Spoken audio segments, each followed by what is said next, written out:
TNT ఉపయోగించాలి అనుకుంటే దాదాపు 150 కోట్ల కేజీల టీఎన్టీ అవసరం అవుతుంది. ఇంత బరువుగల బాంబుని ఇప్పటి ఏరోప్లేన్లు కూడా మోయలేవు.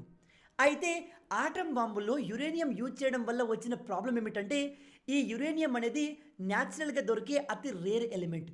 అంటే భూమి మీద ఇవి చాలా లిమిటెడ్గా దొరుకుతూ ఉంటాయి. అందుకే రీసెర్చర్లు దీని ప్లేస్లో ఒక కొత్త ఎలిమెంట్ని సృష్టించారు. అదే ప్లూటోనియం 239. ఈ మ్యాన్హాటన్ ప్రాజెక్ట్ని వీలైనంత వరకు త్వరగా పూర్తి చేయడం అమెరికాకు చాలా అవసరం. ఎందుకంటే ఒకవైపు వరల్డ్ వార్ జరుగుతుంటే మరోవైపు జర్మనీ తమ కన్నా ముందే ఈ ఆటం బాంబును తయారు చేసిందేమో అనే భయం అమెరికాకు ఎప్పుడూ ఉండేది. చివరికి జూలై 16, 1945 నాడు సక్సెస్ఫుల్గా ఈ అటామిక్ బాంబుని తయారు చేశారు. ఇక దీన్ని టెస్ట్ చేసే సమయం రానే వచ్చింది. దీన్ని టెస్ట్ చేసినప్పుడు దీన్ని తయారు చేసిన ఓపెన్ హేమర్తో పాటు ఈ ప్రాజెక్ట్లో పనిచేసిన ప్రతి ఒక్కరు కూడా దీని విస్ఫోటనంలో